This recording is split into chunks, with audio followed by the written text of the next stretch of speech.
It's an awful feeling to feel how I do about you. I absolutely fucking hate you. Look at that person and just think how pathetic they were, how weak they were, how brainwashed they must have been. I don't want to accept that that was me. So we go to the door and everything is absolutely beautiful. Thinking, I think we've got to the wrong house here. These videos couldn't have come from a house like this. Get in there! Fucking check it in, you fat cunt. Go on, you fuck off, cook it! You lazy bastard. This has been going on for such a long time that, you know, this is who he is, withdrawn, broken. This is the father of your children, you know, you've been together for 20 years. Just emotionless, really, just didn't care. And what you're holding in your right hand? Yeah, it looks like a sharp object. It's a sharp object, it's a carving knife. I'll return this, surely. You do just do it. Go and screw away, you cunt. That's another level of abuse that I still to this day can't comprehend. Every time I looked at my sister, she couldn't look at me without starting to cry. It is the worst case I've seen, without a shadow of a doubt. And I do think, yeah, there's a chance she would have killed him. Did you, Bob? It's shown me that you can go to a leafy suburb with a Jaguar on a 6-figure salary and find a monster within it. Go on, look. Yeah, say it again with you like that.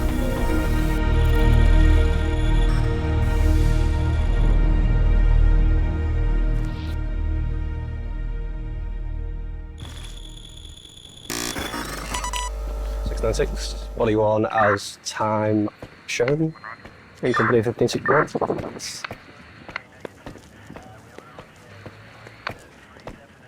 Upon arrival, I remember distinctly there was a Jaguar on the drive, and it's a large detached property. I literally just put the kids to bed, and then there was a knock at the door.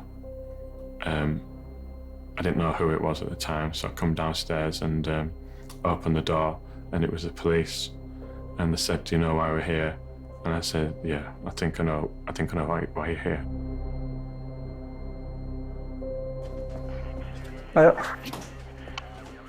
Big films. His eyes were really, really sunken. I still remember he had a white shirt on, but his eyes were really like sunken into the back of his head. As we walked into the address, she was inside on the right-hand side. She was in drink. She was drunk.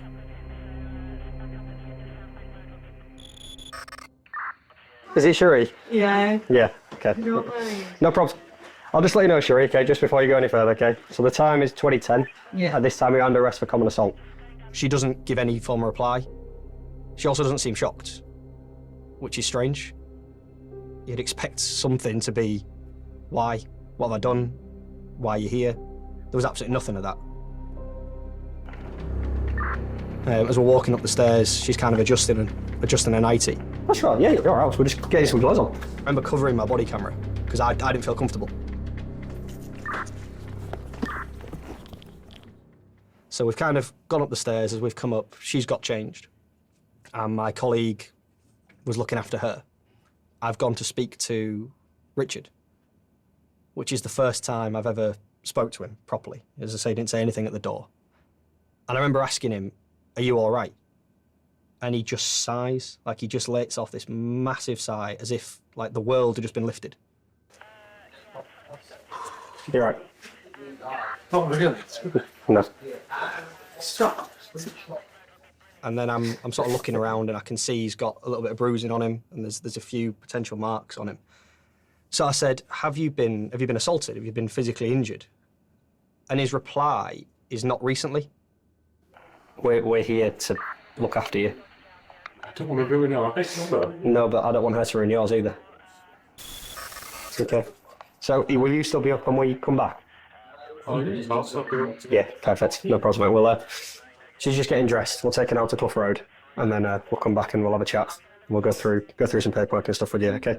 I turned around and my eldest daughter was stood halfway down the stairs, and I could see that the police were there. Are your children's there, sort of little girl? Can you make sure your children's in bed, please? She's going to be so upset. So I quickly turned around to take her back upstairs, and I took her into the spare room, and she was saying, "Oh, where's Mummy going?"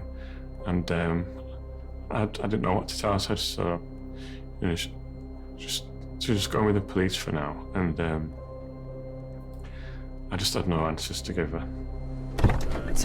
Quickly, can you shove me? Go on, you want to see? Go. Nobody's seen you.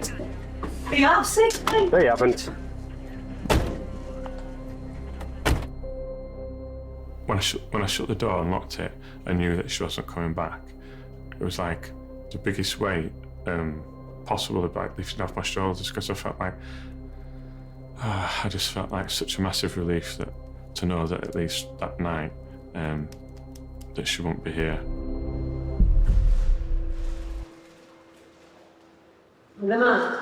For now, yeah. Thanks, man. Follow us down. No. She's laughing and joking with the custody sergeant. She's being almost, I'd argue, flirtatious with the custody sergeant. Custody sergeant's having none of it. Are you married? Yeah. If your wife tried to divorce you 17 times within a year and 4 months, would you not think, hang on a minute, I'm doing something wrong? And then it's, oh, do I have to go in a cell? Can I have a cell with a window? Can I have a cell? Can I have the door open? Can you come in with me? Yeah, I'll get a phone. Yeah. Yes. Yeah, I'll go get your phone. I think I just pretty much stared into space for probably about 3 hours, because it seemed surreal, really. I didn't really know how to process it. I just sat there, and I think I probably put something on in the background on TV. I was just waiting then for the police to come.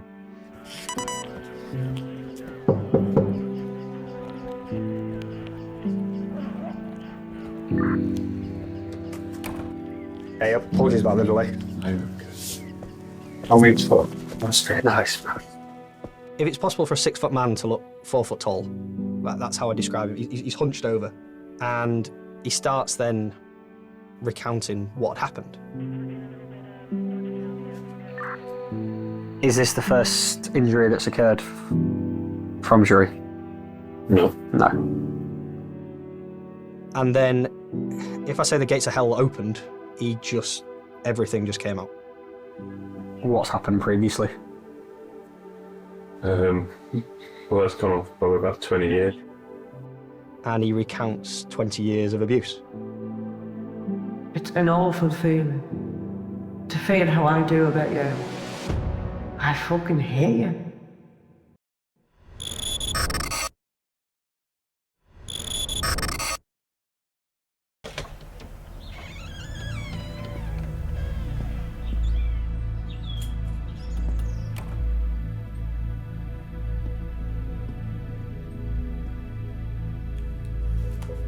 I always felt that Cherie was a really nice, kind, caring person, but she had like a dark side. She was like 5 to 10%. This darkness came over, and she'd lash out and she'd be angry. What's wrong with you? I've told you that. I've expressed how I feel. What's wrong with you? But the 90% of the time, she was kind, she was thoughtful, she was caring, she was fun. She was like almost like a perfect girlfriend. But in the background, there was always a thing that she told me about her upbringing, because she wasn't happy with certain things that her dad had done in the past. And it's quite an unstable sort of upbringing. I always felt that, I could kind of make her life better. So pathetically bored about you going, I just hope something changes. Well, what will change? I think the first time I remember any kind of drunken argument, being out drinking and come back to the flat, I remember picking up like a lamp, a glass lamp, and throwing it on the floor and it breaking. And then she was shouting and screaming, and she was pushing me backwards. I don't want you anymore. The lady who lived upstairs, she'd banged on the floor Get away from us! because she could hear the noise. So I'd wrote a note apologising, but Sheree wasn't happy about me writing the note and didn't want me to write it, and said, it's normal for people to have arguments, and, we'd had a few drinks, who cares what anyone else thinks? Almost like normalised. It's, it's normal for couples to argue, we've got nothing to be sorry for. You had no manners before. Well, fucking learn manners. So the next time I ask you to go and get me, fucking do this, you're gonna jump like a cunt. It didn't ring any alarm bells. I didn't think to myself that, wow, what am I getting myself into? Is this what, my life's going to become, these kind of drunken arguments? And also I thought it was probably going to be a one-off. I felt like we'd get married, we'd have children, I would make her happy. Not save her, if you like, but I just felt like I could be a positive influence to life and make up for the unhappy things in her childhood that she told me about. Well, what will change? Being married to you. What will change?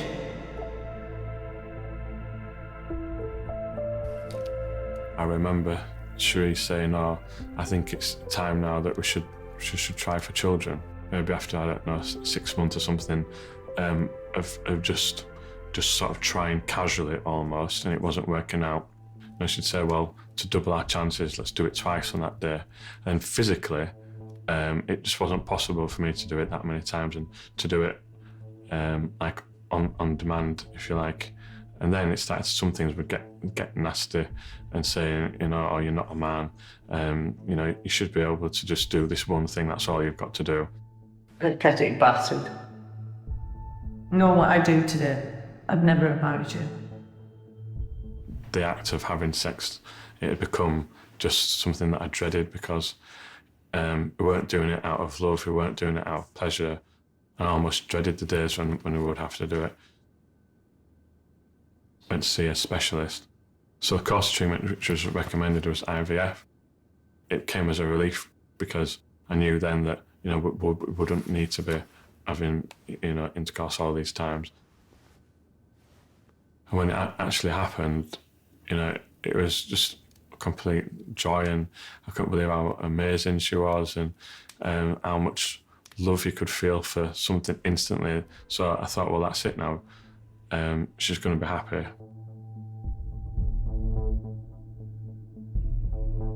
Slowly then, over time, incrementally, sort of the insults and insinuations that started to kind of creep back in.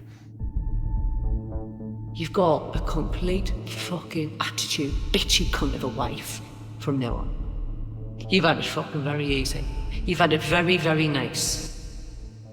I think probably things that probably affected me more than the physical attacks would be sort of more demoralising things that she would do to me. So in the kitchen, we'd quite often have 12 or more eggs in a box, and then she would get a few of the eggs and she'd crack them on my head, and then she'd push them into my face, and she would be so angry sometimes, like the eggshell would cut into my skin. First of all, I have to go upstairs and have a shower to get all the egg and stuff out of my hair and out of my clothes. I would feel hopeless a lot of the time after things like that had happened. Keep cleaning, you cunt. God, you dirty bitch. Oh, keep scrubbing, man. Scrub away, you bitch. I would think sometimes, I don't know how it could have got to this, how could it have got from the start to being just so out of control and so horrifically bad as it had got. So I have trouble remembering a lot of specific incidents when Sheree attacked me. But one of the incidents I do remember, I think she'd been drinking. I think she maybe had a couple of bottles of wine maybe that day. Come the fuck. Come the fuck. Come the fuck. Do something. She started getting angry about something. I can't remember what it was. It would be something I'd done or I hadn't done. And then she just kind of got up off the sofa and she picked up the wine bottle. She'd come round and hit me on my ear with the wine bottle. Truth. Fucking move at my face then. Fucking get out of it! You fucking ugly bastard. I basically just almost ran away and went upstairs into the spare room. I took some pictures of the injuries because even for her it had gone further than it normally would.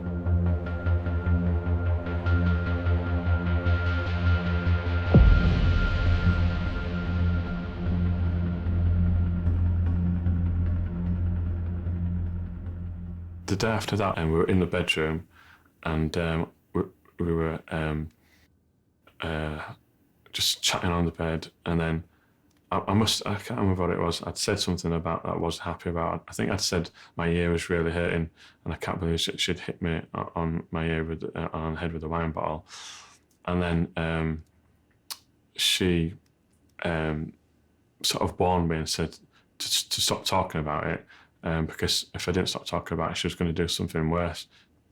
And while I was on the floor, she bent down and she started punching me, and she started punching me in my ear that she'd already injured.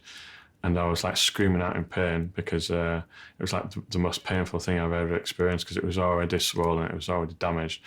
And then she was punching it and I was begging her to stop. I was literally begging her to stop, saying, not my ear, just stop it. I was begging her to stop. And then she started kicking me in my ear. And then I will have been screaming by that time, because the pain was like not just the worst pain I've probably experienced. And then she said that if she wanted to, she could go into the bathroom and she could smash her face in the mirror and get some of the glass and then cut herself with the glass. And then she said I could ring the police, or I'll send a picture to my friend. I'll take a picture and send it to a friend or a neighbour and say that you'd done it. And then she'd say, and once I've done that, and I'll be able to get a restraining order against you so that you won't be able to see our baby. And then she'd go over to the window and she'd open the window really wide, and then she'd shout out the window, Richard, Richard, stop it, you're hitting me, stop hitting me. Hitting me all the time! Hitting me because you're drunk! Because if you want me to be a cunt, Rich, I haven't even started. And then she'd close the window, she'd come back up to me and say, there, and she'd say, you know, I'm much cleverer than you, you'll never win. And then something just changed in me then. I thought, well, there's no way I'm gonna let that happen. So I thought, well, I'll get my own evidence then.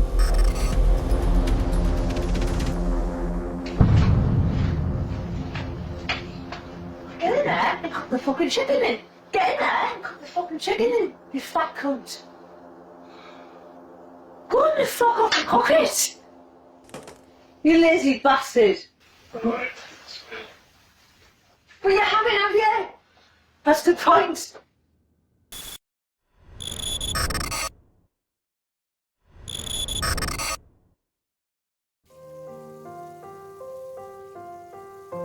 My life changed a little bit when I was 9, when my mum died. And I kind of knew that she was ill, that things were different. It was just before Christmas and she was in bed. I just remember it being really dark and not being able to see her. My dad took me and my sister into the sitting room, and then he told us that my mum had died. And it was almost like a physical pain almost. I remember what it was like, and that I was fighting it, like not holding back the tears. I don't know if I thought it was show weakness or because I was a boy that I shouldn't cry. And then when Shree would say all these horrible things to me, I think I did the same thing. I could suppress it because I'd done it before when I felt upset about my mum dying. So she used to say that I was like a robot, because she knew that she could say these really hurtful things, but I wouldn't get angry, I wouldn't retaliate, I wouldn't do anything. I would just sit there. And she could say quite horrific things about my mum, and my sister saying, "Oh, I hope your sister dies from breast cancer," when she was, wanting to be particularly nasty. Hope your fat gun dies. Quick. I hope she's dead. I wouldn't really let any of her hurtful comments really get to me, and I really buried my feelings of wanting to cry and sadness, and always put on a front that I was fine, but inside I was really upset. You know what, your mummy died. I fucking died being related to you. Oh. Oh. See ya. That's why I didn't slam it. Just read. Just try your best. When I first came in on duty that day, there was something about the station that was a bit different. My colleagues who were the arresting officers, they were still on duty, which was unusual. And there was just something in the air about this job that really, really touched all the officers that had been working on it overnight. So when I came on, there was already some energy about it that was different to all the other cases that I've dealt with before. To have the videos with us, to prove and back up what Richard was saying is quite a unique situation to be in. Fucking created, fucking get your grip, fuse times. Pass it a call. Is he grey yet? 9 days, is that? 2. The first video I watched, I had to pause several times. I had to collect my emotions, my own emotions. Even when my second officer came to help me with the interviews, he could already see that I'd welled up in the morning. So there's something about those videos that I just really, that I really found emotive, really. And I struggled.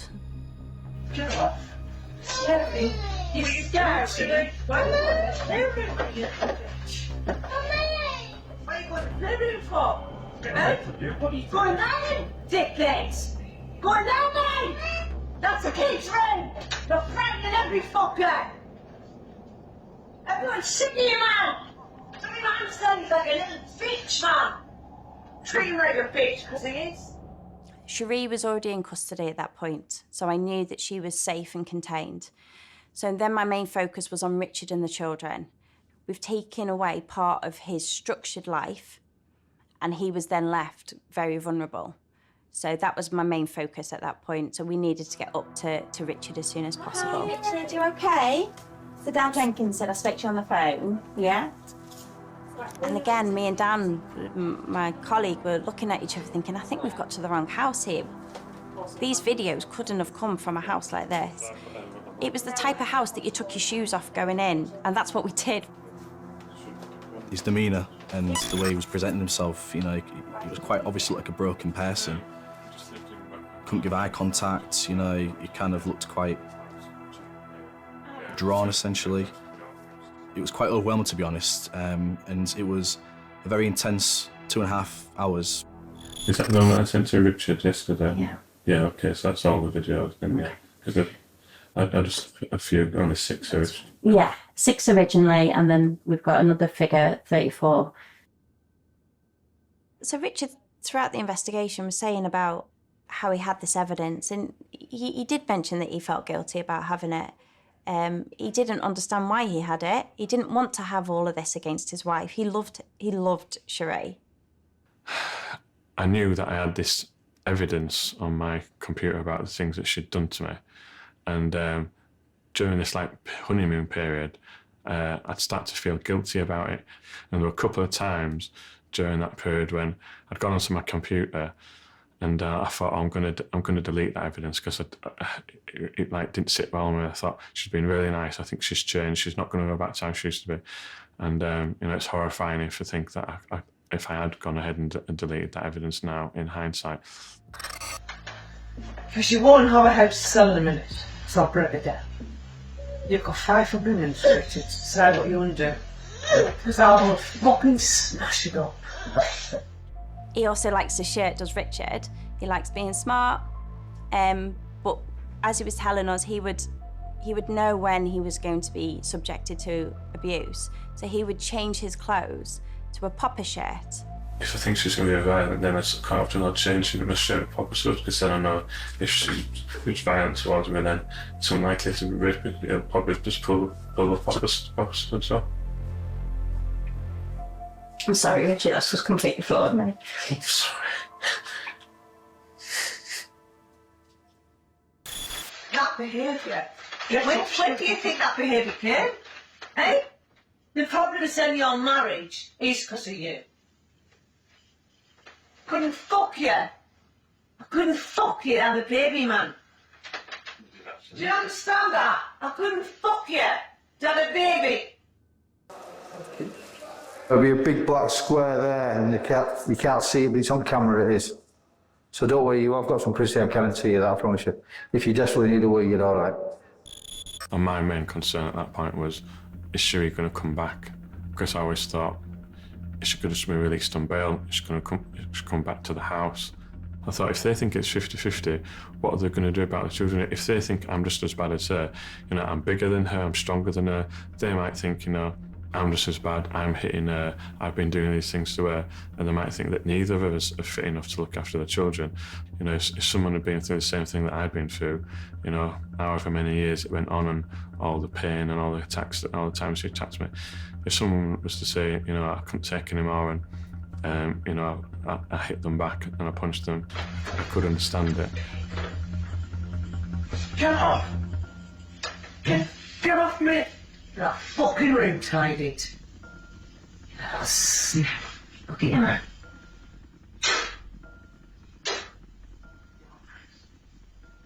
When the pain got too much, I would hold the hands down, and then I would physically restrain her, whether it's on a chair or possibly on the floor. Depending on what situation, I'd hold her down. And the problem was that whenever I let her go, the fact that I'd been held in her and I was controlling her in her mind stopped her from hurting me and doing what she wanted to do. She would be 10 times angrier than before. The way I would deal with things instead would be, my main priority was to make sure that I could still take the girls to school or nursery as they got a little bit older. So it would be a conscious decision for me to get myself into a fetal position and protect my my face with my hands, so that I didn't get any bruises or cuts and things on my face, so that I could still take the kids to school or nursery. And he was disclosing all this abuse, which, you know, he may have felt ashamed of, you know, or he may feel like he was kind of responsible in some way, which I kind of felt he was alluding to. He kind of deserved it in some weird sense. But whether that's just because he's been conditioned in such a way of 20 years of abuse that he believes that he's the problem, or that in some way she's right in what she's doing, which again, it just solidified that this has been going on for such a long time, that this is him essentially. You know, this is who he is. Withdrawn, broken. Why are you going in a room? Why are you going in a room?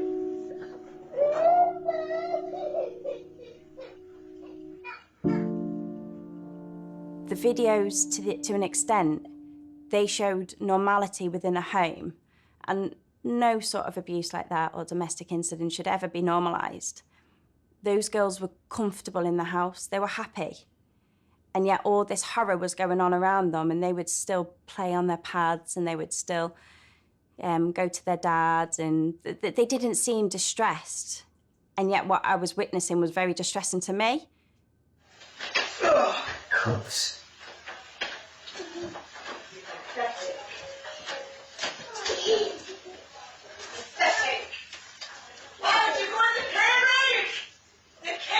By the time, you know, we had 3 children, we were married, what could be missing, what could possibly change in our lives that was going to have an impact and make her change. So I'd kind of given up hope, thinking that she was going to change. But by that time, I felt completely trapped. I felt like I was in the situation and there was no way out. I couldn't leave the relationship myself because I couldn't risk leaving the children with her. But also in the back of my mind, I know she'd been shouting things out of the window, saying that I was hurting her. I knew that she'd had these pictures of bruises on her wrists from when I've restrained her.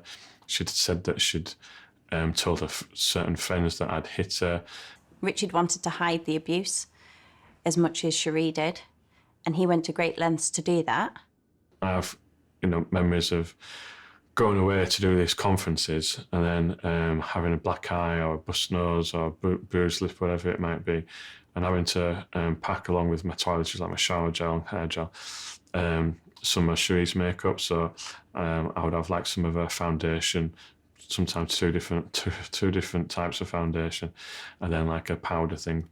I just think it was like, look at that person and just think how pathetic they were, how weak they were, how brainwashed they must have been. And I don't feel like that's me. But that's why I disassociate it from myself. I think it's a kind of disassociated memory. I don't like thinking about it because I don't want to accept that that was me.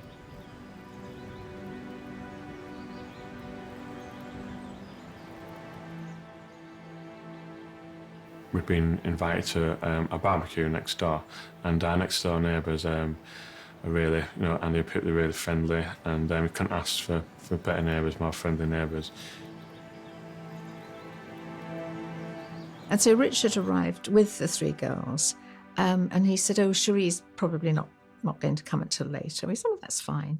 And so the evening wore on, the children were all playing, and we were all sort of chatting, just relaxing. And then suddenly, over the fence, Cherie's face appeared. And she looked a little dishevelled, the hair was in a bit of a mess. And I was just about to say hello, and she said, "Get those children to bed now." And poor Richard, I thought, oh gosh. And I said, "Are you going to be all right?" Because I didn't know anything at this time. And he said, "Yes, no, I'll be fine. I'll take the girls." I said, "Well, look, do come back, afterwards, because we're going to be here for a while." And so Richard kind of apologised and disappeared off. And it was really when he came back that he started to open up. And I said, "Are you all right?" And then, the whole world just really exploded. He was struggling with the environment he was living in at home. He talked about that she would drink quite a lot. I think she'd asked him to perhaps go to the shop for wine or something, I think it was. He hesitated and looked at her, and she said, "Right." Then she picked up a carving knife and took it outside and slashed the car tyres. And there was another awful story when the 3 little girls were in the back of the car. Cherie was in the passenger seat. Richard was driving, and she kicked the wing mirror, I think, and she kicked his rear view mirror, and then she proceeded to wee on the seat and said, "Sort that out." And I remember distinctly, I kind of sat down next to him and just held his hand, because he was obviously getting quite emotional at the time, and just said, "You don't have to put up with this." And he said to me, he goes, "But I don't want to ruin anyone's life." And I can distinctly remember this, and I held his hand tight and basically just said to him, "She's ruining your life, Richard." She would say, "You've got this, Richard," and I can still hear her saying those words in her voice in my mind. And then, because I told some people about when I went back to the house that evening, I felt a bit more stronger, ready to confront things. I remember walking in the house, I could still hear Emma's words in my mind saying, "You've got this, Richard, you've got this." Something had changed then. I felt more confident about things and recognised that things weren't right, and I felt like I could take some control back, I think.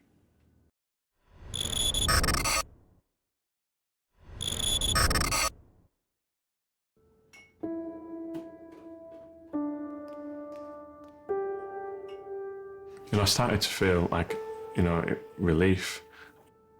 It was such a relief that I told someone about it and listened about it, and it just felt, I don't know, I felt relief to know that someone else knew what she could be like, and she'd done that many hurtful things to me. I don't think I didn't love her anymore, that anyone could reasonably call love, but I did still care about her. I didn't want anything bad to happen to her. I didn't want her to get into any trouble. I just wanted her to stop hitting me and to stop being verbally aggressive towards me, and I just wanted the abuse to stop.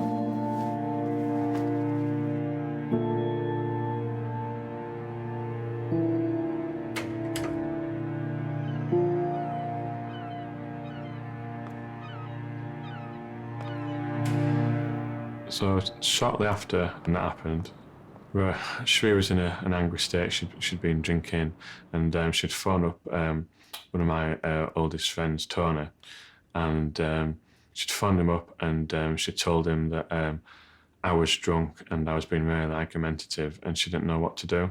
And she would have sounded quite drunk on the phone because it was her that was actually drunk.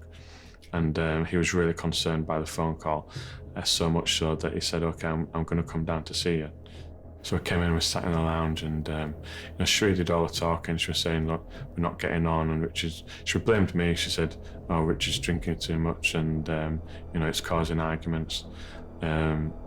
She basically said it was all my fault. So he just sat there and listened to what she said, and then he said, I'd like to speak to you both, separately." And Tony started walking out the room, and she mouthed to me to say, "You better not say anything." And we walked down the street, and he was saying, those things aren't right, and he asked me how I'd got the bruise on my face. And I told him that she'd done it, and I got upset about it, and then he said, "It happened before," and I says, "Yeah," and he says, "How long has it gone on for?" And I says, "Forever, really." You didn't do that with him because you haven't got the fucking common sense to do anything artistic or creative. Did you, bud? Hey, what of that? Oh, fuckface. Look, why don't we go upstairs and tell them that you're afraid of Daddy?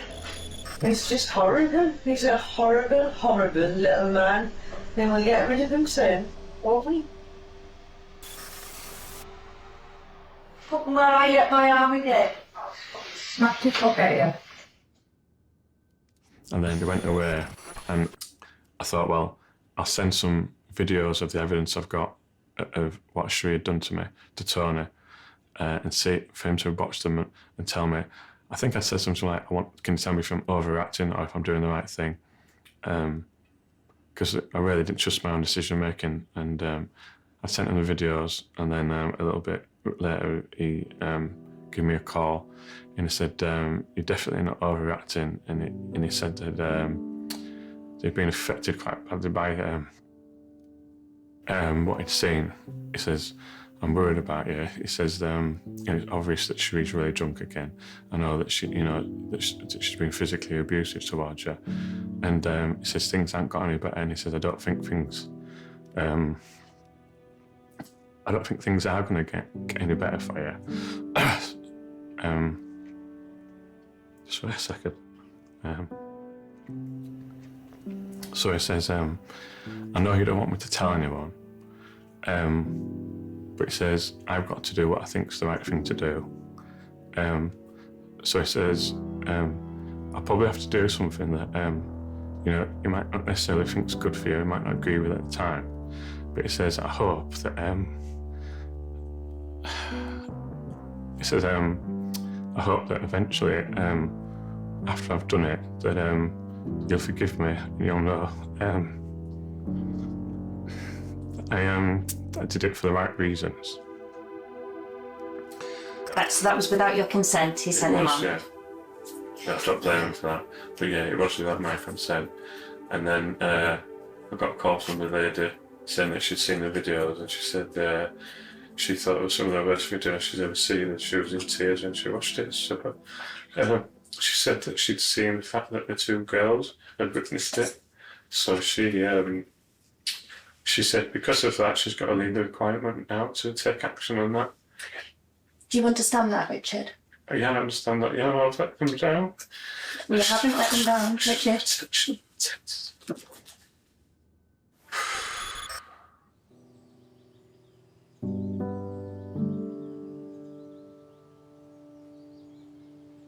I would analyse the kids myself, and I got to think I probably got to the point where I would over-analyse things.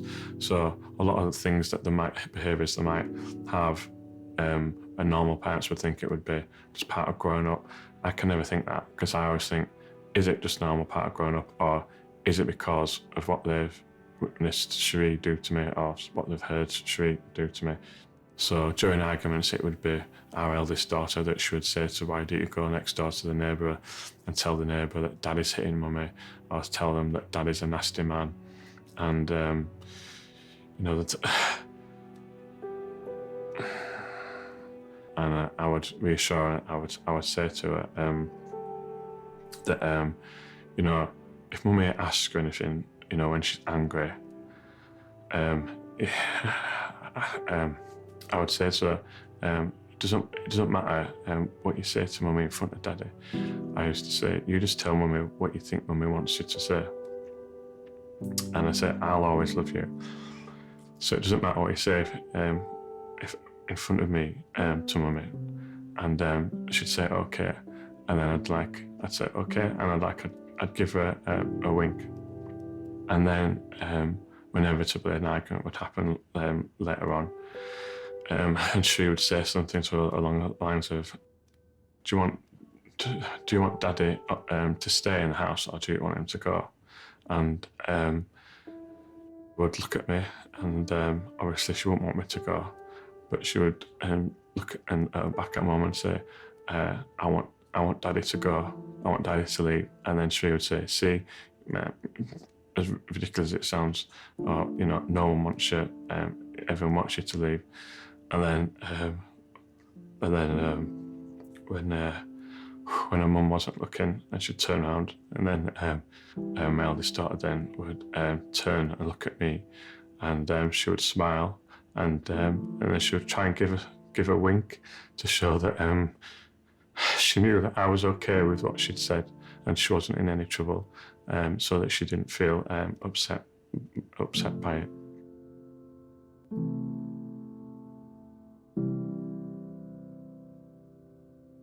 I believe he even told me once, had she have just left the abuse behind closed doors from their children, had she have just kept it separate, he wouldn't have got anyone else involved, because he felt like he was handling it. He felt like he was in control of it. He felt that he could put up with the abuse if it meant that he got the family life that he wanted and that he felt like he deserved. So he was happy, to an extent, to continue their dysfunctional family if it meant that he had a family to go home to. And it was the risk of losing that family that drove him to collect all his exhibits. He didn't want to collect any evidence against his wife. He wanted his wife to turn out to be happy, and he tried to do everything he could to make her happy. They had children. It was a long journey for them. He worked really hard. He had a really stressful job. She had a stressful job as well. You know, they were both working hard to get to where they wanted to be, but they never seemed to be able to reach the destination that they were getting to. And they never got to the stage where Cherie was happy. Despite Richard, that's all he wanted to do.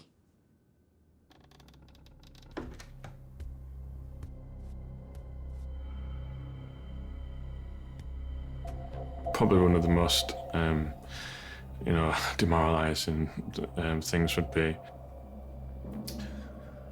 we were in the bedroom, and we were sat on the bed, and she told me to get off the bed, and she bought the bed on her credit card, and she said that bed belonged to her, so I didn't have any right to sit on the bed.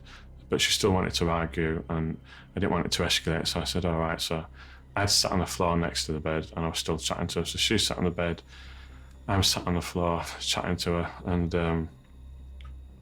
then she said, oh, she just needs to go to the toilet, or she just got up to go to the toilet. So she went in the bathroom, and then I was just sat on the floor, facing away from where the bathroom was.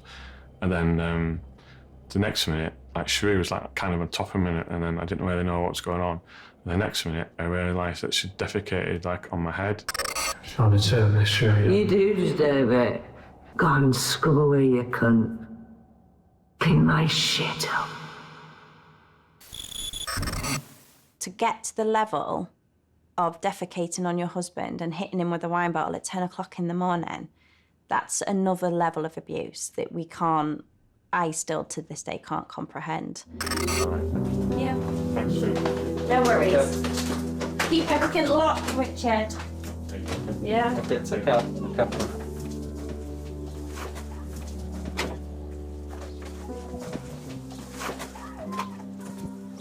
So after we finished with Richard, we had to leave him, which is always an uneasy thing, especially that, he's disclosed serious allegations to us, and then when I was leaving him on his own because the kids was in like school and nursery, and it was when we left the house and we got in the car, I do recall quite a lot that, it was a bit of a, what was that?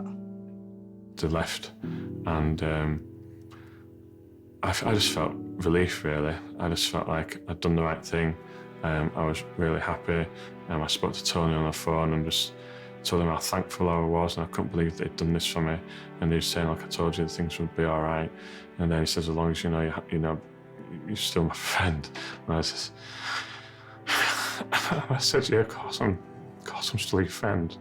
I was just so thankful for what he'd done. And the next memorable thing after that was when I had to tell my parents about what had happened. So I rang my dad, said hi, Dad, and would have been able to tell that obviously I was upset on the phone and asking if I was okay. And I said, Cherie's been arrested. And he said, oh, what do you mean? What she been? Why is she being arrested? And I said it's because of things that she'd done to me. The next morning, so I knock at the door, and my parents were at the door, and my youngest sister was at the door, and it's all pretty much in tears, but obviously trying not to show it. So they all came in and all gave me a really big hug and said that they've missed me and everything's going to be all right. Every time I looked at my sister,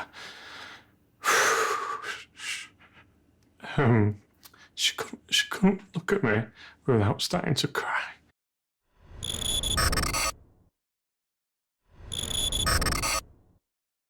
The tapes are recording. We are now being recorded for this interview, okay? So date is Thursday the 17th of June 2021. We're in an interview room at Clough Road Police Station. The interview with Cherie is really interesting, really fascinating. She was respectful.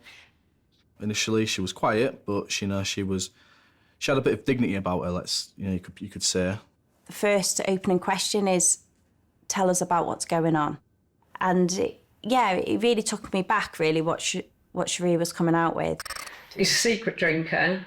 I've begged him not to do that. I mean, he fell asleep with my baby on the chair. He said he leaves the baby gate open, which I'm concerned about. So Cherie's primary complaints about Richard was that he was unsupportive. He was working a lot, he was drinking a lot. There was not one thing, really, that she said positive about Richard. I'm sick of him making threats. I've tried to divorce him 10 times or 11 times last year. I'm sick of him saying, I'd rather kill you than divorce you. Cherie did very early on volunteer that there was abuse within the house, and she said it was more tit for tat. Are you afraid of Richard killing you? I don't think he would, but when he's drunk, he's violent towards me. For a suspect to acknowledge in a suspect interview that there has been abuse, you do take a step back to that because we're not used to that sort of side. He's gone for me and, put me on the floor or, push me through the baby gate. She was initially trying to explain that she's the victim, that it was Richard who abuses her, controls her, and we've locked the wrong person, essentially. He's dragged me around the bedroom by my hair. So are you responsible for coercively controlling your husband? I would think he's responsible for controlling me. Deflecting a lot, really trying to not take full responsibility for her actions. It was almost like she already had her story in place and she was willing to tell it. but it wasn't the actual story that happened. When she locks me out, I go to the side of the house and where the boiler is. So if it's like cold, it's not as cold because like the heat comes off the boiler, so I'll sit there. No one should ever know where a hotspot in their building is from the outside. It's a beautiful big building. He paid for that building. He paid to live in that property, and yet he knew exactly where the hotspot was on the outside to get some warmth when he used to get kicked out. Have you bruised him? Have you bitten him? Only when he wouldn't get off me. So along with the audios and the videos that he also had what I decided to call a catalogue of injuries. And you could flick through it and you could see bruises, and then 2 days later, those bruises have gone yellow, but on top of those were fresh purple bruises as well. It really did tell the depth of the abuse. It was layered on his physical skin. When we got to the injury photos, because there was so many of them, I said to Cherie, look, I'm going to hand you a bunch of photos. These are exhibits. Can you pass my colleague Adele the ones you admit to doing, and pass me the ones you deny doing? I'm going to say no. Okay. No. And she sat there with just a blank, emotionless look on her face, and she's sort of flicking through them, going, yes, I've done that one. Yes, I've done that one. And at some point she goes, no, he's exaggerating that. I don't think all of them. Some of them. That's a bite, what he likes. So there was bite marks, and she said that was something sexual that her and Richard were into, or there was cuts or on his wrists, and she said, oh yeah, because I had to restrain him because he was lashing out at me. That'll have been where I've tried to push him off me. And all this time I'm kind of sat there thinking, you know, this is the father of your children. You know, you've been together for 20 years, and, you know, having seen these injuries quite detailedly laid out to her as well, that, again, just emotionless, really, just didn't care. Yeah, I lost him an eye on that one. Threw me phone at him.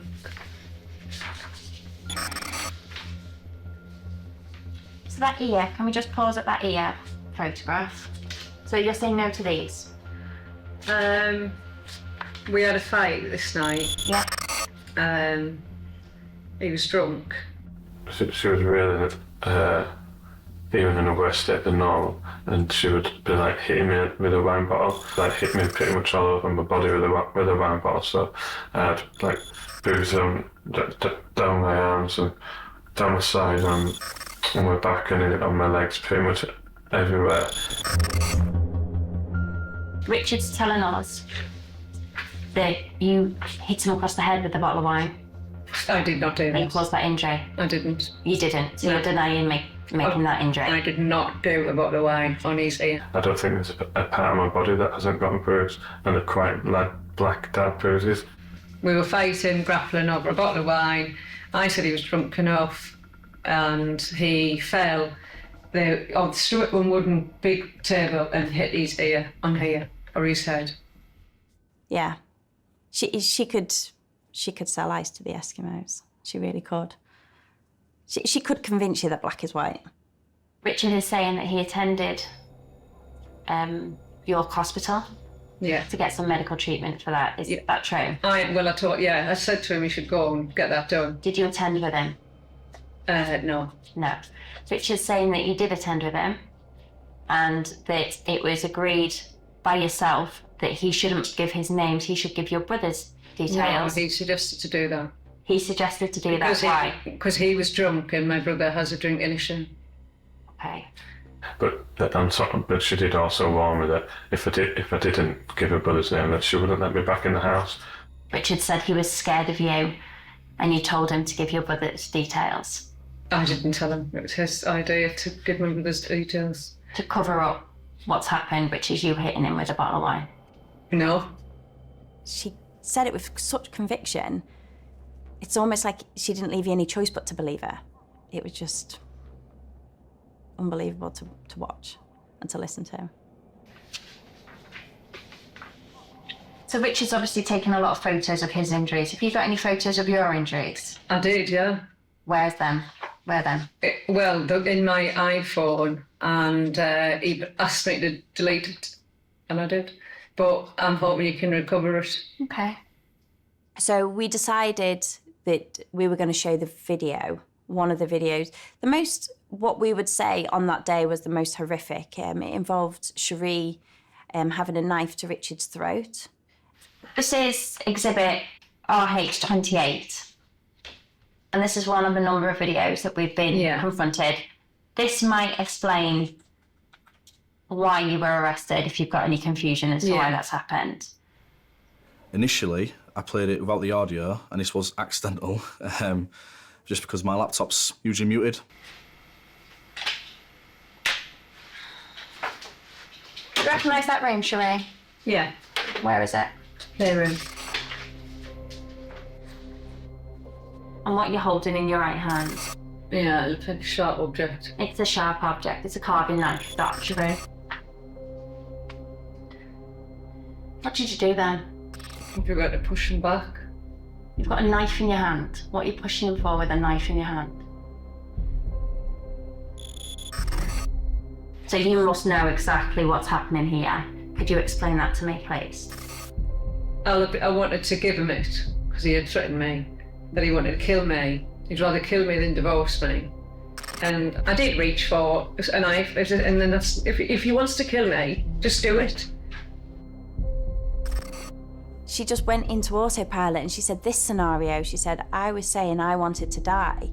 And I was giving Richard the knife and saying, you're going to have to kill me because I can't live like this anymore. Almost as if she kind of planned ahead or knew exactly what I was going to be referring to.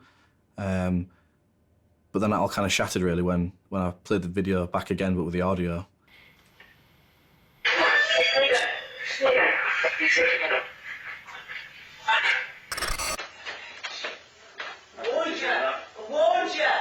Warned you. It's not again. I'm doing another one. Please stop by doing what's true. Tata! I said I'm cool at the shop. Why did you have to No do one that? said that. Fucking attitude, man. Looking at me. Who the fuck do you think? Fucking dare you look at me again? Shame it takes that level of violence. I kind of expected a bit of a reaction to that, but Cherie had a bit of a poker face, you could say.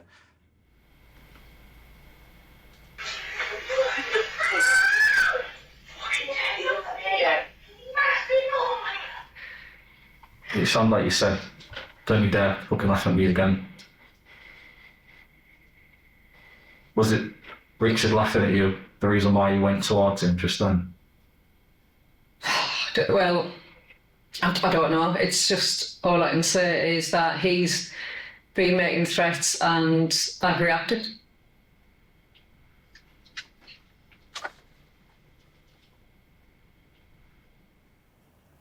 And that's all she had to say on the matter. Interview concluded. Time by my watch is 7:17.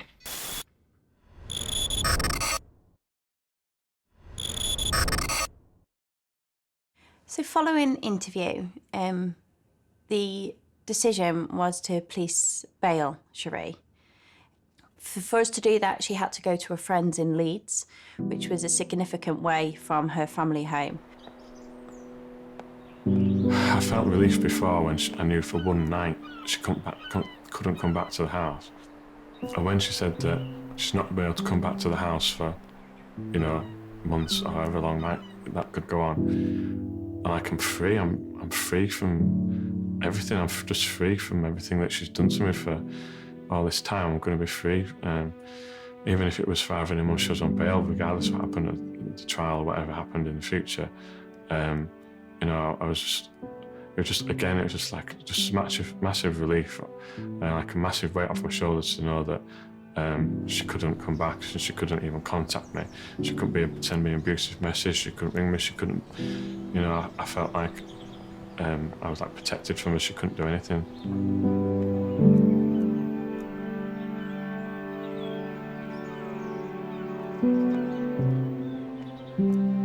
And when I bailed Cherie and I told her that this is what's happening and she was getting taken to Leeds and that Richard had packed an overnight bag, she turned to me and she goes, well, I hope he's packed my hair straighteners. And I just thought that was so weird. And yes, I am impartial, but there was just something in me that just had to say to her at that moment in time, your children are okay, by the way. She never, for the entire duration, she never asked how her children were or where her children were. And I just felt I couldn't help myself but bring her back down to reality, really. It's not about hair straighteners. You know, we've got a bigger picture. We've got your children. We've got the care of your children and the future of your children in this investigation. And all she wanted to talk about was her hair straighteners. And the following day when I spoke to Richard about her overnight bag, because he said, how is Cherie? I bet she was really emotional. I'm really worried for her. Even after she was arrested, even after he's opened his heart and told us everything that's happened for the last 20 years, his main concern was making sure that Cherie was okay the following day. So I had to, again, there was almost like a reality bump situation going on. I had to bring him down a bit. And I said, Richard, I said, she's not bothered about the children or about you. There was no emotion there. She asked if you'd packed her hair straighteners. With that, Richard burst out crying. And I'd only seen him for 10 minutes that morning. And I was like, gosh, if we're crying already, it's going to be a long day. But he said, I did pack her hair straighteners. He said, I knew exactly what she wanted me to pack. And he goes, and that's why I packed her hair straighteners. So in this twisted, dysfunctional family, Cherie and Richard knew each other so well, and they were so intertwined in a really twisted way, that he knew exactly where her thoughts were going to be that day. And she knew that Richard wouldn't let her down.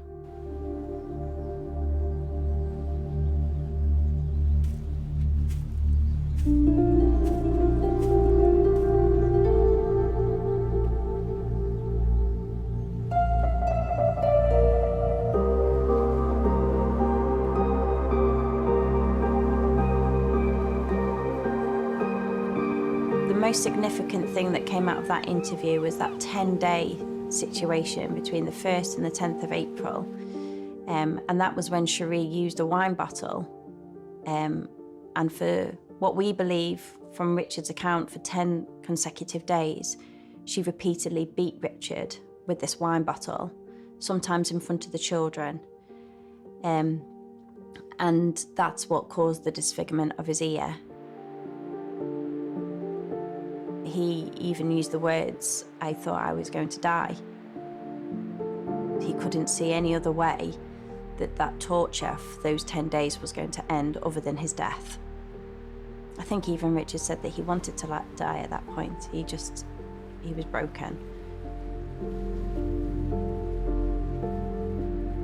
I'd picture the switch on the wall, but in my mind, I would imagine that if I pressed this switch, that it would just be a blinding light almost, and instantly, I would be almost absorbed into this bright light, and I would just disappear into this light, and then, disappear from the world, really.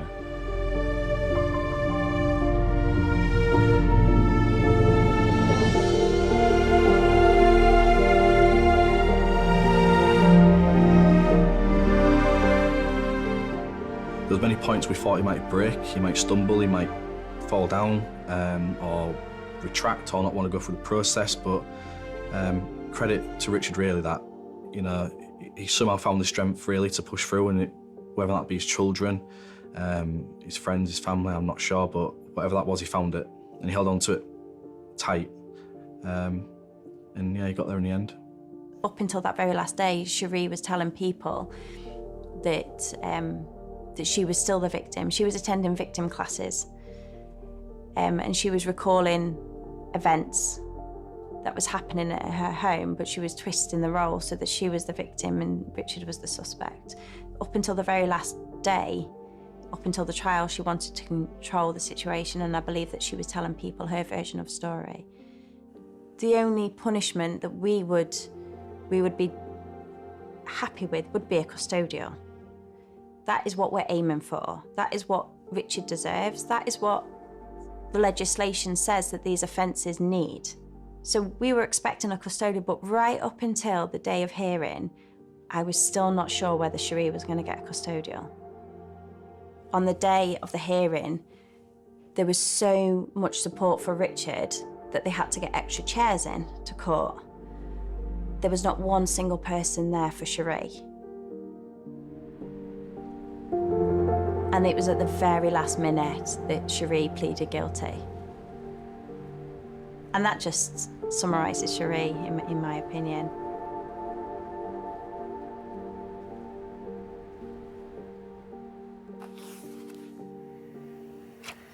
When I look at these pictures now, it's almost looking at two different people, really. It's not the people who we are today, I guess. I don't feel like she ever planned to hurt me. I don't think... I think in the beginning, I feel that, her feelings for me and her thoughts were genuine at the beginning. And I think things got the better of her over time. The need for her to control me kind of grew. And I think I was just there for her to take things out on. I don't have any anger towards her. I don't really have any strong emotions towards her. I guess I hope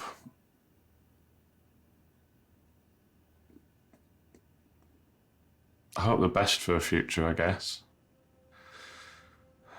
I want the girls to know and think that the mum's having a nice, happy life. It'll make them happy.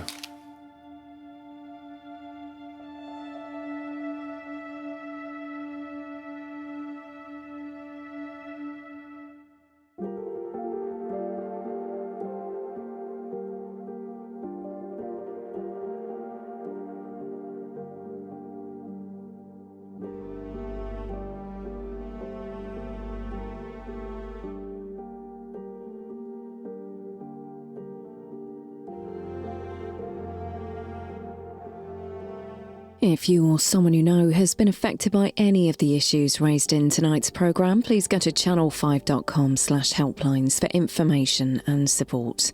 Next, 999 critical condition.